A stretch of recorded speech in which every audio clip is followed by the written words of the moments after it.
Ontem foi o Dia Mundial da Conscientização do Transtorno de Déficit de Atenção com Hiperatividade, o TDAH. E sobre esse assunto, é importante saber sobre os direitos dos pacientes com os transtornos em relação ao tratamento e também suas terapias. Eu vou trazer a Maria Maciel ao vivo agora, para que ela possa explicar para a gente quais são esses direitos, que toda vez que a gente faz essa informação e presta esse serviço, é importante para que as pessoas entendam os seus direitos e assim possam cobrá-los. Maria. Isso mesmo, Wilson. Ainda mais sabendo, que é cada vez mais comum, crianças, pessoas sendo diagnosticadas com TDAH. Então, esse conhecimento ele é essencial para que as pessoas possam buscar o tratamento adequado e também saber de seus direitos. Aqui comigo está o advogado Juliano Pessoa para falar um pouquinho sobre isso, essa ampliação também desse conhecimento. As pessoas cada vez mais têm buscado os seus direitos, até para entender como agir, como ir atrás de terapias e tudo o que essas pessoas precisam, Boa tarde. Boa tarde, Maria. Boa tarde, Wilson, quem nos assiste. Boa tarde, doutor Juliano. Veja, você tocou num ponto importante, que é a questão, até a dificuldade de diagnóstico. Os pacientes que estão vinculados às operadoras de saúde, por exemplo, enfrentam já obstáculos nessa fase, ou seja, para serem diagnosticados. Por que eu digo isso? Há sempre negativa reiterada por parte dos planos em relação à avaliação neuropsicológica, que é essencial para o fechamento do diagnóstico. O profissional muitas vezes solicita e as operadoras sempre com aquela mesma ressalva de que não consta no rol, eu não vou cobrir por conta disso, e negam esse tipo de procedimento. Mas é importante a gente ressaltar aqui para as pessoas que nos assistem que é dever das operadoras cobrirem esse tipo de procedimento para que o profissional médico tenha a possibilidade de fechar completamente o diagnóstico daquele paciente. Então, caso haja negativa, é importante que essas pessoas busquem auxílio imediatamente, junto à própria Agência Nacional de Saúde Suplementar, ou mesmo buscando um profissional de sua confiança, ou até os órgãos de proteção e defesa do consumidor, porque nós temos, no judiciário inclusive já, inúmeras decisões até de tribunais superiores, determinando a devida cobertura desse tipo de procedimento. Como é que está essa questão do acesso a terapias e demais tratamentos? Veja, as terapias, houve grande discussão em 2020, na época da pandemia, inclusive, e isso foi cessado. A própria agência reguladora já determinou as terapias convencionais com 4 profissões: psicólogo, terapeuta ocupacional, fonoaudiólogo, fisioterapeuta. Não existe, em hipótese alguma, limitação de número de terapias com esses profissionais, para todo e qualquer paciente que tenha alguma necessidade e, naturalmente, uma prescrição formulada por meio do profissional. Além disso, esses pacientes tiveram um avanço interessante em relação à questão educacional.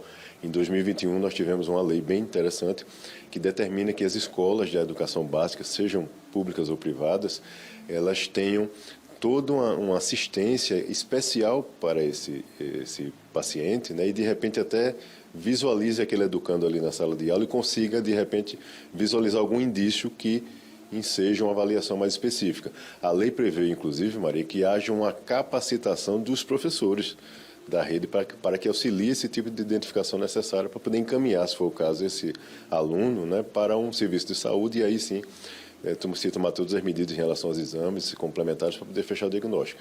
Mas é direito desses alunos, inclusive, serem assistidos de forma integral, mesmo que eles tenham alguma necessidade específica, igualmente, assim como acontece com os autistas, por exemplo, que a gente termina falando muito, mas esses pacientes também, caso seja necessário, têm direito de ter algum acompanhamento mais específico, mais individualizado.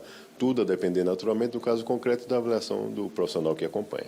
Agora, nesses casos, o primeiro passo é sempre buscar esse acordo administrativo antes de partir aí para o judicial?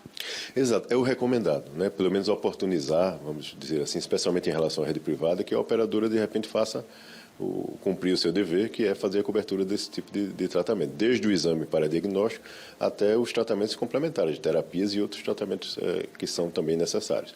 Caso exista resistência, aí imediatamente o paciente precisa buscar ajuda, tanto junto à agência reguladora, bem como aos órgãos de proteção e defesa, ou mesmo já procurando um advogado de sua confiança, porque muitas vezes essa demora pode ser prejudicial para o paciente e, em alguns casos, o médico pede com certa urgência, porque necessita fechar o diagnóstico.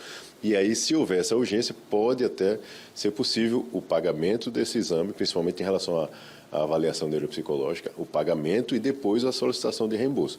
Se houver tempo para solicitar antes, é o ideal, para que, junto com essa negativa que a operadora é obrigada a fornecer, o paciente busque as medidas cabíveis, inclusive jurídicas, se for o caso, para obrigar, para compelir a operadora a cumprir o seu dever.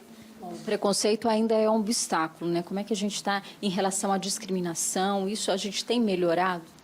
Olha, eu diria que assim, essas campanhas e essas implementações legislativas terminam despertando, bem como essa campanha de conscientização, né, do Dia Mundial, também traz essa discussão para a sociedade para verificar que qualquer pessoa, não tem idade, não tem cor, não tem raça, não tem nada, pode ser acometida por esse tipo de condição, e é importante que a gente compreenda, né, são pessoas que necessitam do auxílio social, especialmente em relação à questão educacional, no ambiente escolar.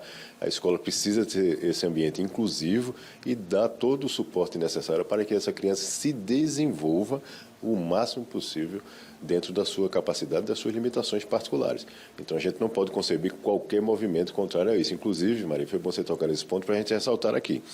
Não pode haver qualquer óbice no sentido de recusar, por exemplo, o ingresso de uma criança dessa no ambiente escolar.